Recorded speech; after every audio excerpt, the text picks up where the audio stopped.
चलिए, तो आज का टॉपिक मैं लेके आया हूं आपके लिए रेशियो।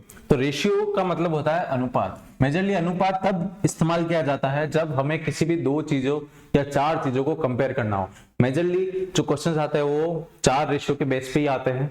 तो जब भी हम किसी चीज को अगर कंपेयर करना हो किसी चीज से या तुलना करनी हो किसी चीज से, तो हम वहां काम में लेते हैं अपना अनुपात। फॉर एग्जाम्पल, मान लो दो व्यक्ति है ए और बी।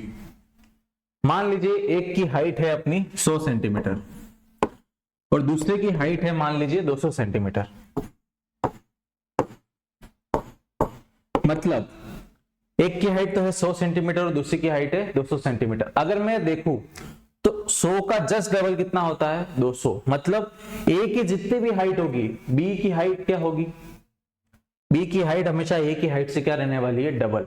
तो अगर मैं इसको रेशियो में लिखूं तो क्या मैं इसको ऐसा लिख सकता हूं 1:2। मतलब ए की जितने भी हाइट रहेगी बी की हाइट ए की हाइट से हमेशा डबल रहने वाली है। अगर मैं इसको ए की हाइट को अगर 2 लिख देता हूं मान लीजिए, तो हमें पता है कि रेशियो के हिसाब से बी की हाइट हमेशा इसकी क्या रहने वाली है, डबल। तो 2 का डबल कितना होता है 4। मान लीजिए ए की हाइट दे रखी है 3। अब हमें इनिशियल में जो हाइट दे रखी थी मेन वैल्यू 100 सेंटीमीटर और 200 सेंटीमीटर, उससे हमने क्या निकाला रेशियो। अब हमको यहाँ क्या पता है कि ए की हाइट 3 है तो बी की हाइट हमेशा क्या रहने वाली है, उसकी जस्ट डबल। तो 3 का डबल कितना होता है 6। एक चीज ध्यान रखिएगा, ये जो दे रखी है 100 सेंटीमीटर और 200 सेंटीमीटर, ये है अपनी मेन वैल्यू और ये है आपकी रेशियो की वैल्यू। ये जरूरी नहीं है कि ए की वैल्यू 2 ही हो, ये सिर्फ अनुपात है कि ए की जो भी वैल्यू होगी वो हमेशा बी की जब वैल्यू लिखी जाएगी वो ए से क्या होने वाली है, डबल। क्योंकि हमको पता है कि इनिशियल में इसकी हाइट कितनी थी 100 और बी की हाइट कितनी थी 200। मतलब इसकी मेन एक्यूरेट वैल्यू क्या है 100 और 200। पर जब इसको अनुपात में लिखा गया तो अनुपात से सिर्फ हम तुलना कर सकते हैं कि ए की हाइट जो भी रहने वाली है पर बी की हाइट ए से हमेशा क्या रहने वाली है, डबल। फॉर एग्जाम्पल, मान लीजिए ए और बी का अनुपात दे रखा है 3:4। ठीक है। अब क्वेश्चन में एक चीज ये दे रखी है कि अगर मैं ए की वैल्यू और बी को वैल्यू को प्लस कर देता हूं तो मेरा आंसर आता है 7000 बराबर। अब देखिएगा यहाँ पे क्या दिया है अनुपात, पर पहले वाले क्वेश्चन में हमें वैल्यू पता थी, अभी हमको इनिशियल में वैल्यू पता नहीं है। कुछ भी हो सकती है, 12 भी हो सकती है ए की वैल्यू और उसका जस्ट 4 गुना कर दे तो 60 भी हो सकती है। ठीक है, तो समझिए इस बात को। 3:4 रेशियो दे रखा है, पर हमें ए और वैल्यू की इंडिविजुअल मतलब ए की पर्टिकुलर वैल्यू और बी की पर्टिकुलर वैल्यू क्वेश्चन में गिवन नहीं है, हमें सिर्फ इन दोनों का योग गिवन है। अब देखिए इस टाइप के क्वेश्चन को कैसे सोल्व करेंगे। सबसे पहले हमको योग जो रेशियो दे रखा है उन दोनों के रेशियो को क्या कर देना है, योग। ए का रेशियो कितना दे रखा है 3 और बी का कितना दे रखा है 4। इसका आंसर आता है अपने पास 7। मतलब इन दोनों के रेशियो का आंसर तो आ रहा है 7, पर अपने पास जो फाइनल वैल्यू थी उसका आंसर कितना आ रहा है 7000। मतलब अगर इसके रेशियो को अगर मैं 1000 से गुणा कर दूं, क्योंकि अगर 7 को मैं 1000 से गुणा करूंगा तो अपने पास कितना आंसर आने वाला है 7000। और हमें एक वैल्यू दे रखी है कि ए और बी की वैल्यू अगर मैं प्लस करता हूं तो मेरे पास आंसर कितना आएगा 7000। मतलब ये जो रेशियो है अगर मैं इसका 1000 गुना कर दूं तो मेरे पास 7000 आ जाएगा आंसर। मतलब इस रेशियो को अपने को किससे मल्टीप्लाई करना है, 1000 से।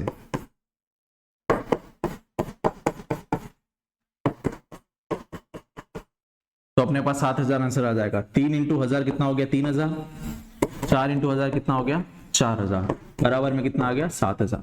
मतलब ए की वैल्यू कितनी हुई कंपेयर करने पे 3000 और बी की वैल्यू कितनी हुई 4000। वापिस सुनिए, जब भी किसी चीज की पर्टिकुलर वैल्यू दे रखी हो, किसी का सम दे रखा हो, मतलब ए और बी का सम दे रखा है अपने पास 7000, पर इन चीजों की ए और बी की पर्टिकुलर वैल्यू नहीं दे रखी है, सिर्फ हमें क्या दे रखा है ए और बी का अनुपात। तो हमें सबसे पहले क्या करना है, इस अनुपात को प्लस कर देना है। तो अनुपात को अगर प्लस की बात कर रहे हैं तो अनुपात को प्लस करेंगे, अगर क्वेश्चन में माइनस की बात किया जाए तो अनुपात को भी क्या करेंगे माइनस। यहाँ प्लस की बात हुई थी तो अनुपात को क्या कर दिया अपने प्लस। तो प्लस करने पे ये पता चला कि अनुपात की वैल्यू कितनी आ रही है 7। अब हमें ये पता चल रहा है कि अगर मैं 7 को 1000 से गुणा कर दूं तो मेरे पास आंसर कितना आ जाएगा 7000। मतलब ये जो भी रेशियो है अगर मैं इसका 1000 गुणा कर दूं तो मेरे पास फाइनल आंसर आ जाएगा। तो मैंने रेशियो को किससे मल्टीप्लाई कर दिया 1000 से। 1000 का मल्टीप्लाई इधर भी किया और 1000 का मल्टीप्लाई इधर भी किया। जब भी हम रेशियो में मल्टीप्लाई करते हैं तो वो सारी चीजों से मल्टीप्लाई होता है। सिर्फ ऐसा नहीं है कि 3 से ही मल्टीप्लाई हुआ और सिर्फ 4 से ही मल्टीप्लाई हुआ, वो मल्टीप्लाई होगा दोनों से। जितने भी रेशियो में जितने भी एलिमेंट्स है, जैसे 3 4, मान लो कहीं पे 3 रेशियो है, 5वां भी है, तो सबसे मल्टीप्लाई होगा। तो मल्टीप्लाई करने पे ये पता चला कि ए की मान कितना आ रहा है 3000 और बी का मान कितना आ रहा है 4000। एक और प्रश्न देखते हैं इसमें। मान लीजिए किसी व्यक्ति की हाइट या किसी व्यक्ति की हाइट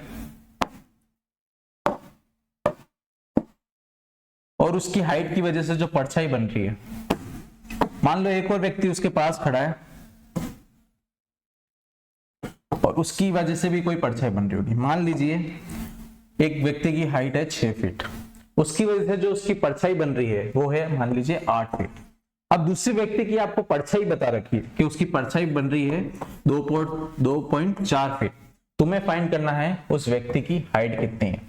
तो ऐसे प्रश्नों में काम आता है आपका रेशियो वाला कंसेप्ट। अब देखिए हमें पता है कि जो परछाई बन रही है उन दोनों की वैल्यू दे रखी है, पर जो हाइट है उसमें से सिर्फ एक की वैल्यू दे रखी है। तो कुछ नहीं करना है, हमको जो बेस है मतलब जो परछाई बन रही है उन दोनों का रेशियो देख लेना है, तो इन दोनों का रेशियो अपने आप निकल आएगा। फॉर एग्जांपल अगर 8 और अगर इस पॉइंट को मैं हटा दूं तो अपने को पता है कि 8 और 24 का कोई ना कोई संबंध है। कैसा संबंध है? अगर मैं 8 को 3 से मल्टीप्लाई कर देता हूं तो मेरे पास आता है 24 बराबर, पर मेरा आंसर क्या है 2.4। तो कुछ नहीं करना है, जो 3 है उसके आगे भी अपन क्या लगा देंगे एक पॉइंट। तो अगर मैं 8 को 0.3 से मल्टीप्लाई करता हूं तो मेरा आंसर आता है 2.4। मतलब इसका 3 गुना क्या है ये, अगर मैं इसका 0.3 से मल्टीप्लाई करता हूं मतलब इसका 0.3 टाइम्स क्या आएगा 2.4। तो इसका रेशियो भी क्या रहने वाला है सेम। मतलब अगर मैं 6 को भी 0.3 से मल्टीप्लाई कर दूं तो मेरा आंसर आ जाएगा 1.8। सिंपल सी थिंग है, हमें सीधा क्या करना है उसकी परछाई का रेशियो देख लेना है कि क्या मल्टीप्लाई कर दूं कि मेरे पास ये आ जाए, उसका सेम मल्टीप्लाई आपको उसकी हाइट में भी कर देना है। तो अपना जो आंसर आएगा वो क्या आएगा एक्यूरेट। इसका एक और एग्जांपल लेते हैं अपन। फॉर एग्जांपल किसी व्यक्ति की हाइट है 5 सेंटीमीटर या 5 फीट, उसकी वजह से जो उसकी परछाई बन रही है वो 8 फीट। मान लीजिए एक व्यक्ति और है उसकी परछाई बन रही है 3.2 फीट, उसकी क्या फाइंड करनी है तुम्हें हाइट। तो सिंपल सा है, जो जो बेस पे है मतलब जो जो परछाई बन रही है उसका रेशियो निकाल लो, उसका जो रेशियो आ रहा है उसको इससे क्या कर दो गुणा, आपका आंसर आ जाएगा। फॉर एग्जांपल 8 और 32 का संबंध कैसे है, पॉइंट अगर दिक्कत दे रहा है तो पॉइंट को एक बार हटा दो। अगर पॉइंट को हटाते हैं तो पॉइंट के बाद कितनी डिजिट है 1, तो नीचे क्या आ जाएगा 10। मतलब अगर पॉइंट के बाद 1 डिजिट है तो नीचे 1 के बाद उतने 0 आ जाएंगे। अगर पॉइंट के बाद फॉर एग्जांपल 3.14 है, अगर इसका पॉइंट हटाऊं तो पॉइंट के बाद 2 डिजिट थे तो नीचे 2 0 आ जाएंगे और आगे क्या लग जाएगा 1। तो बेसिक सा कंसेप्ट है। तो देखिए 8 और 32 का क्या संबंध है, अगर मैं 8 को 4 से गुणा करता हूं तो मेरे पास कितना आता है 32।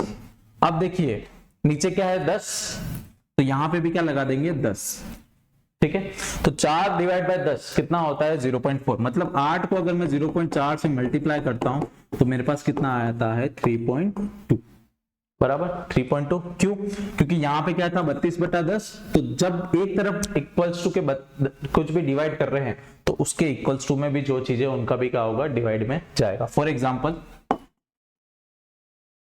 कोई एक चीज है 3x बराबर 10, अगर मुझे इस तरफ कुछ चीज डिवाइड करनी है मतलब मुझे मान लो 5 से डिवाइड करना है, तो ये 5 का डिवाइड सिर्फ एक तरफ नहीं हो सकता, हमें दोनों तरफ इसका क्या करना होगा डिवाइड, ताकि ये 5 से 5 कट जाए और जैसी इक्वेशन थी वैसी की वैसी रह जाए।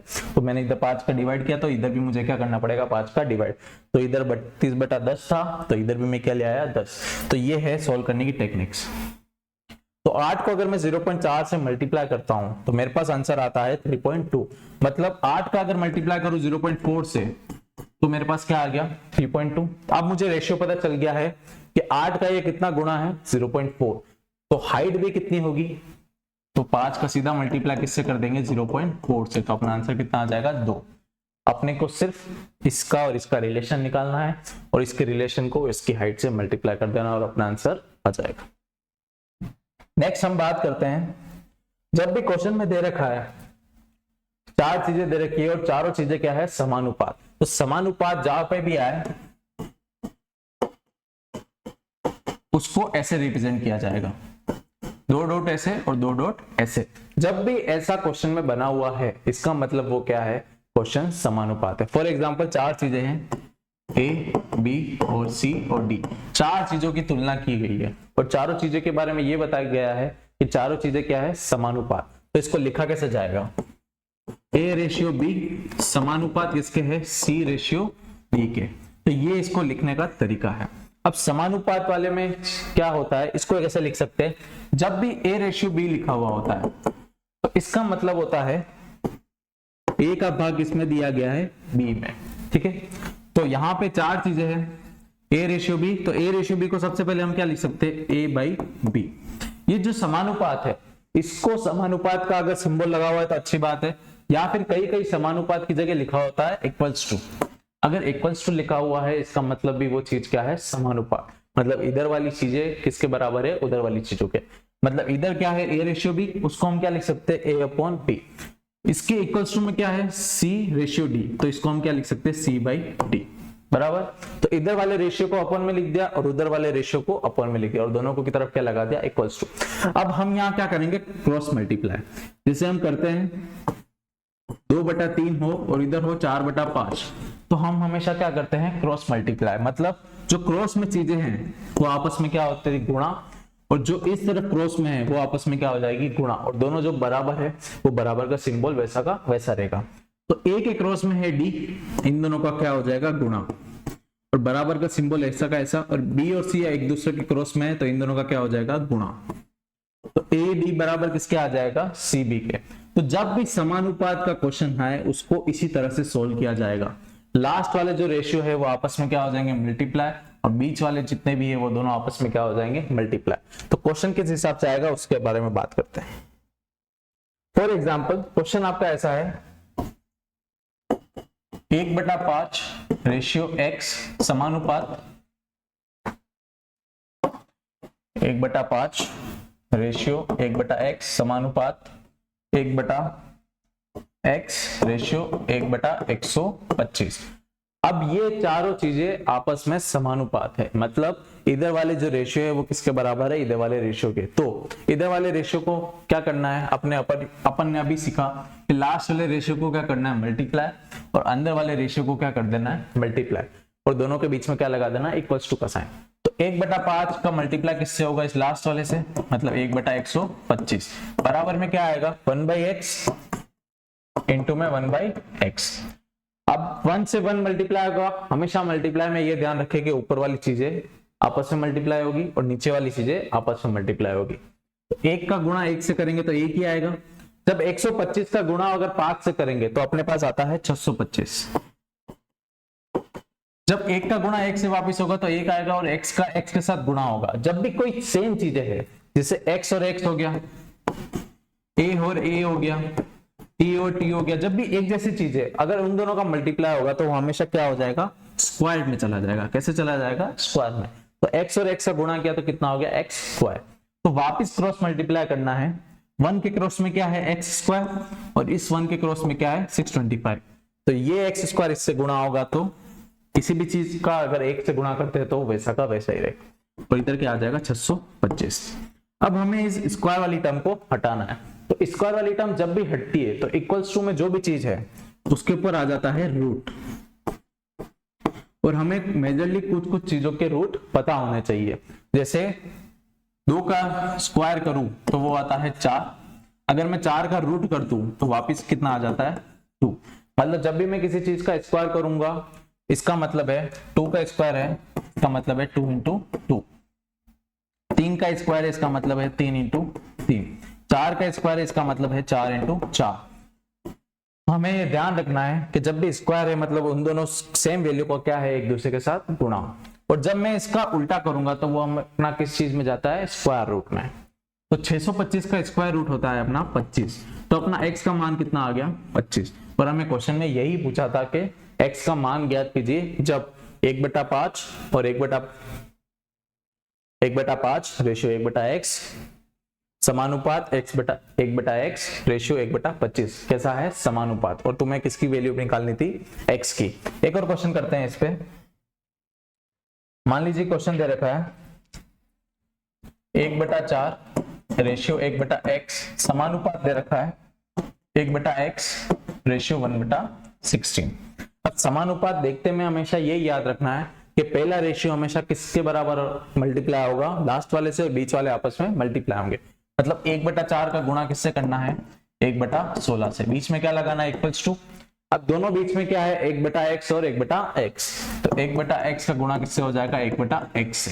अपने को x की ही वैल्यू निकालनी है, तो सबसे पहले ऊपर वाले जितने भी हैं उनको आपस में मल्टीप्लाई कर दो और नीचे वाले जितने भी उनको आपस में मल्टीप्लाई कर दो। 1 का जब 1 से गुणा होगा तो 1,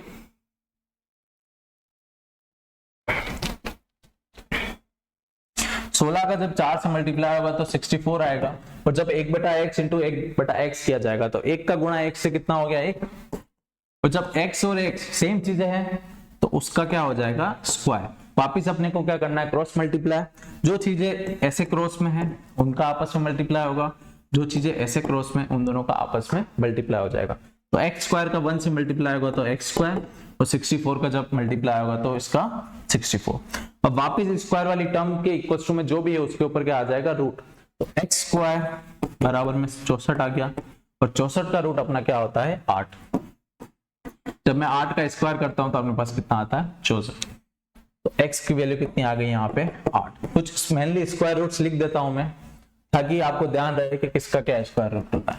तो 2 का स्क्वायर होता है 4, 3 का स्क्वायर होता है 9, 4 का स्क्वायर होता है 16, 5 का स्क्वायर होता है 25, 6 का स्क्वायर होता है 36, 7 का स्क्वायर होता है 49, 8 का स्क्वायर होता है 64, 9 का स्क्वायर होता है 81, 10 का स्क्वायर होता है 100। और जब इन सब की रूट की बात आए तो रूट भी ऐसे ही हो जाता है। अगर मैं रूट 4 की बात करूं तो इसका आंसर होता है 2, रूट 9 की बात करूं तो इसका आंसर होता है 3, रूट 16 की बात करूं तो इसका आंसर होता है 4, रूट 25 की बात करूं तो इसका आंसर होता है 5, रूट 36 की बात करूं तो इसका आंसर होता है 6, रूट 49 की बात करूं तो इसका आंसर होता है 7, रूट 64 की बात करूं तो इसका आंसर होता है 8, रूट 81 की बात करूं तो इसका आंसर होता है 9, और रूट 100 की बात करूं तो इसका आंसर होता है 10। मेजरली जो यूज आते हैं जैसे 625 हो गया, 625 का रूट होता है 25, और जब 25 का स्क्वायर करते तो अपने आंसर आता है 625। जब हम 15 का स्क्वायर करते हैं तो अपने पास आता है 125, और जब मैं 125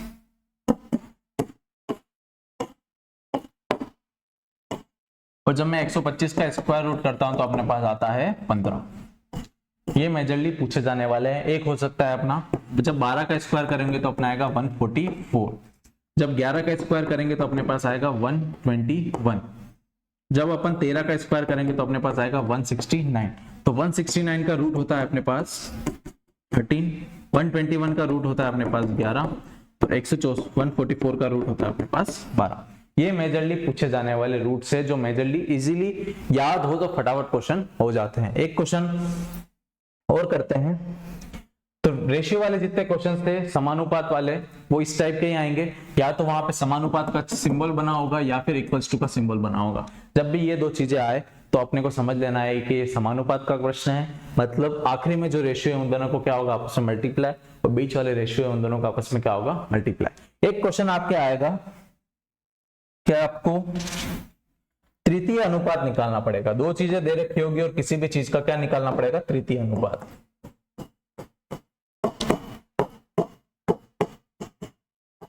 अब तृतीय अनुपात के लिए अब हमने 4 वाली चीजें तो पढ़ ली, पर हमें 2 वाली चीज पता है कि 2 वाली चीज तो अपन में होता है। अब अपने को निकालना है किसी भी चीज का तृतीय अनुपात। फॉर एग्जाम्पल आपको क्वेश्चन में दे रखा है ए और बी की अनुपात दे रखी है, आपको निकालना है इसका तृतीय अनुपात। तो हमें मैथ्स में जब भी कोई चीज मालूम ना हो तो उसको हम मान लेते हैं x।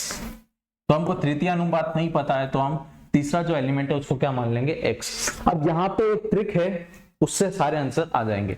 जब भी तृतीय अनुपात की बात की जाए तो हमें तृतीय अनुपात को कुछ ना कुछ मान लेना, आपकी इच्छा हो जो मान सकते हो आप, x मान लो, y मान लो, z मान लो। अपने जो बीच में जो चीज है, अब a और x तो क्या हो गया, ये हो गया पहला, ये हो गया दूसरा और ये हो गया तीसरा। हमें इसका मान निकालना है, तो हमें जो बीच वाली वैल्यू है उसको क्या लिखना है, 2 बार लिख देना है, क्योंकि हमें 4 वाली चीजें को सोल्व करना आता है। तो 4 वाली चीजों के फॉर्म में इसको अगर लिया है तो हम इजीली इसको सोल्व कर सकते हैं। तो क्या करना है, कुछ भी नहीं, जब भी तृतीय अनुपात का प्रश्न आए तो जब भी बीच में जो भी चीज है उसको 2 बार लिख लीजिए। कैसे, जो पहली चीज है उसको a का a लिखा, b को हमें क्या लिखना है 2 बार, और जो तीसरा माना है उसको हमने क्या लिख दिया x। अब समानुपात में क्या लिखते थे, पहले वाले के 2 के बीच में रेशियो लगाते थे और लास्ट वाले 2 के बीच में क्या लगाते थे, रेशियो। अब बीच वाले के बीच में क्या लगा दिया, समानुपात। अब वैसा का वैसा क्वेश्चन बन गया कि आखिरी वालों को अपन को क्या करना है, मल्टीप्लाई, और बीच वालों को क्या कर देना है, आपस में मल्टीप्लाई। इन दोनों का मल्टीप्लाई होगा, इन दोनों का मल्टीप्लाई होगा, बीच में क्या आ गया, इक्वल्स टू का साइन। अब ये बी स्क्वायर जब हटेगा तो ax पे क्या आ जाएगा, रूट, और आपको निकालनी x की वैल्यू है तो आप इस a को इधर ले जा सकते हैं और इसको आप सॉल्व कर सकते हैं। इस पे एक प्रश्न देखते हैं।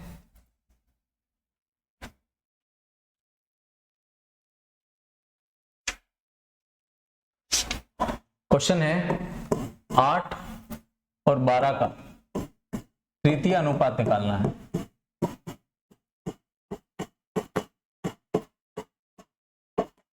अब तृतीय अनुपात हमें नहीं पता है तो हमने उसको क्या मान लिया, x। पहला दे रखा अनुपात 8, दूसरा अनुपात दे रखा है 12, तीसरा नहीं पता है तो उसको क्या लिख दिया, x। ट्रिक क्या है, जो बीच में एलिमेंट है उसको कितनी बार लिख देना है, 2 बार। तो 8 और 12 को लिख दिया 2 बार। ये दोनों रेशियो में रहने वाले और ये दोनों क्या रहने वाले, रेशियो में, और बीच में क्या लगाएंगे, अनुपात का सिंबल। अब हमें पता है कि आपस में जो बीच वाले वो दोनों क्या होंगे, स्क्वायर, मतलब मल्टीप्लाई, और लास्ट वाले क्या हो गए, आपस में मल्टीप्लाई। तो 8 और x दोनों का क्या होगा, गुणा। तो ये क्या हो जाएगा, 8x बराबर में बीच वालों को क्या करना है, गुणा। तो ये क्या हो गया, 12 इंटू 12। जब 12 इंटू 12 लिखते तो इसको हम ऐसा लिख सकते हैं, 12 का स्क्वायर। तो 12 का स्क्वायर हमको पता है 144 होता है। 8x बराबर 144। तो x बराबर कितना हो गया, जब भी इक्वल्स टू के इधर जो भी चीज गुणा में हो तो गुणा वाली चीज जब भी उधर जाएगी तो भाग में जाती है, गुणा में नहीं जाती। तो 8x जो 8x के साथ है उसको हमको किस में भेजना है, गुणा में, क्योंकि हमें किसका मान निकालना है, x का। तो 144 के डिवाइड में क्या चला गया, 8। अब दिक्कत आती है इसको कैलकुलेट करने पे, तो सबसे पहले हम शुरू करेंगे 2 से। 2 से जितनी चीजें हम काट सकते हैं काट लेंगे। जैसे अपने को पता है कि 144 2 से कटता है, जितनी भी सम संख्या है वो सब 2 से कटेगी ही कटेगी। जैसे 2 तो कुछ 2 से कटे गई, 4 2 से कटे गई, 6 2 से कटे गई, 8 2 से कटे गई, 12 2 से कटे गई। तो 8 अपने को पता है 2 से कटता है कितनी बार, 4 बार। 144 तो सबसे पहला नंबर क्या, 14। 14 कितनी बार आता है, 7 बार। और अपने को पता है कि 4 कितनी बार आता है, 2 बार। अब इसको और काट सकते हैं अपन, क्योंकि अभी तक जो 4 ऑप्शन थे उसमें से एक भी ऑप्शन अपने को इसमें से देखने को नहीं मिल रहा है, तो इसको और 2 से काट सकते हैं। 4 को 2 से काटेंगे तो 2 आएगा। अब 72 को किस से भाग देना है, 2 से। अपने को पता है कि 7 तो 2 के पाड़े में आता नहीं है, पर अपने को पता है कि 6 उसके जस्ट 5 वाली संख्या कौन सी, छोटी संख्या। तो अपने को पता है कि 3 आता है, 6 आता है 7 से पहले, कितनी बार आता है, 3 बार। तो यहाँ लिख दिया 6, तो 1 आ गया, 7 में से 6 गया तो 1, और ये 2 ऐसा का ऐसा उतर गया। तो अपने को पता है कि 12 कितनी बार आता है, 6 बार। तो ये कट गया 36 टाइम्स। अभी भी गुंजाइश है क्योंकि 2 और 36 दोनों आपस में कट सकते हैं। तो जब 2 को 2 से काटेंगे तो 1 आ जाएगा, जब 36 को काटेंगे। अब 3 तो 2 से कटता नहीं है, पर इसके जस्ट छोटी इसके पास वाली कौन सी संख्या है, 2, जो 2 से कटती है। मतलब एक बार तो क्या हो गया, 2 आ गया एक बार करते में, तो ये आंसर आ गया। 3 में से 2 गया तो 1, नीचे उतर गया 6। अब 8 बार कितना होता है, 16। तो x का कितना मान आ गया, 28। तो इस तरह से अपन इस क्वेश्चन को ट्राई कर सकते हैं। इससे रिलेटेड एक और क्वेश्चन निकालते हैं। 27 और 9 का तृतीय अनुपात निकालिए। तो कुछ नहीं करना है, जब भी तृतीय अनुपात की बात की जाए तो तृतीय अनुपात को कुछ ना कुछ मान लेना।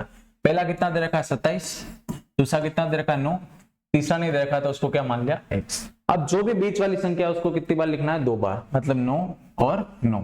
ये दोनों रेशियो में रहने वाले और ये दोनों भी किस में रहने वाले हैं, रेशियो में। अब बीच में क्या लिखेंगे अपन, समानुपात का सिंबल।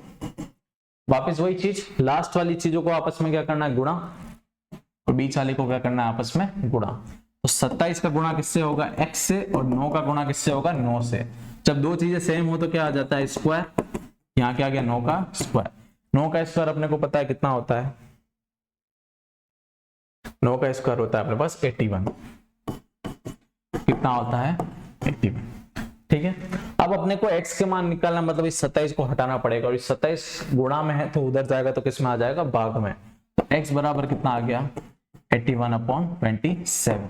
अब ये चीजें कट नहीं रही हो तो अपने को हमेशा ये याद रखना है, क्या ये पहले देख चेक करना है 2 से कट रहा है, 2 से कटेगा तो हमेशा ध्यान रखना कि सम संख्या होगी।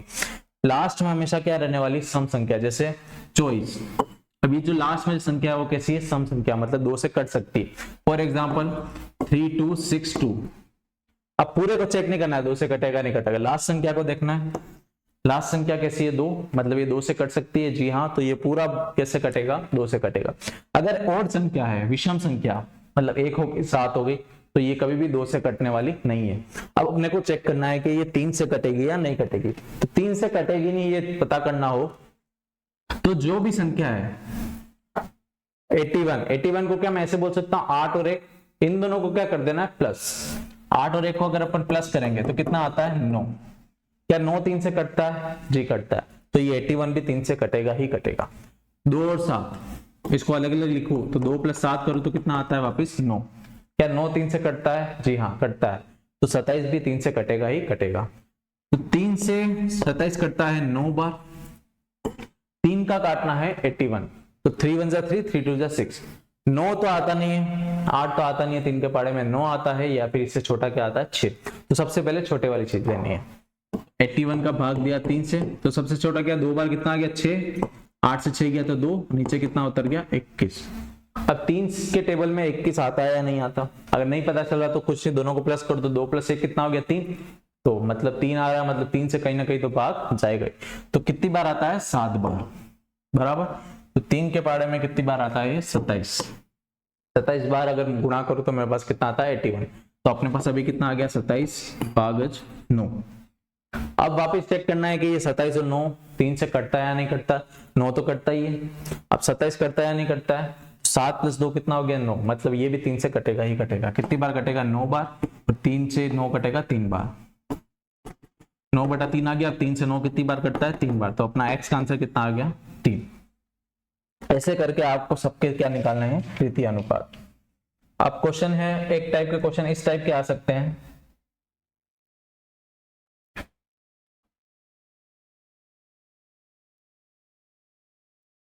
फॉर एग्जाम्पल आपको दे रखा है क्वेश्चन में x/y की वैल्यू दे रखी है अपने को 3/4, और अपने को किसकी वैल्यू पूछी है, 2x + 3y ratio 3y - 2x।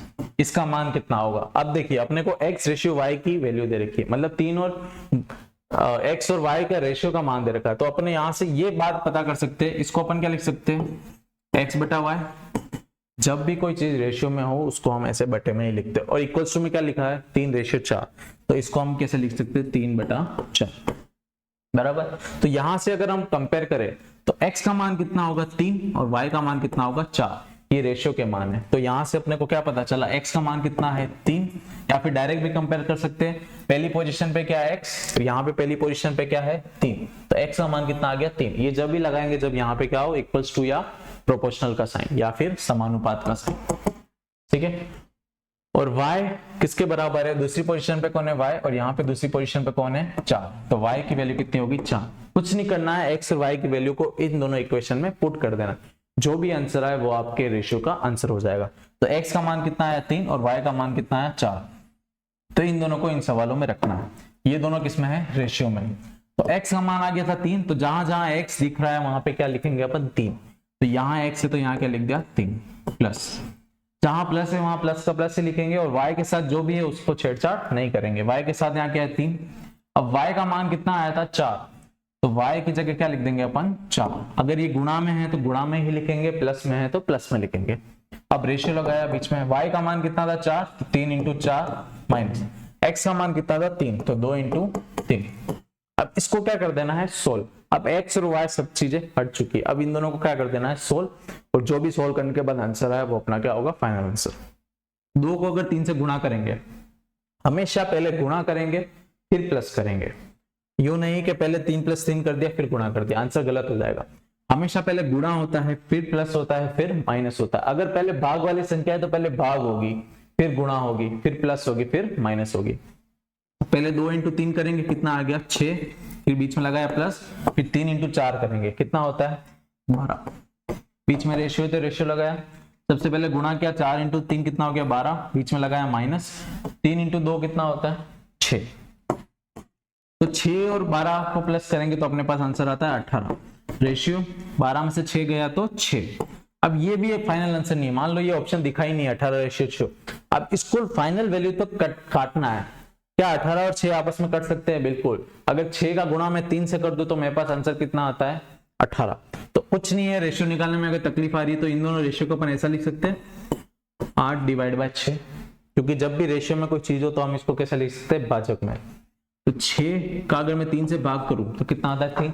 हमेशा ये याद रखना कि रेशियो में हमेशा 3 लिख के नहीं आना। अगर नीचे वाली संख्या से कुछ काटा है तो नीचे हमेशा क्या आएगा 1। क्या आएगा 1।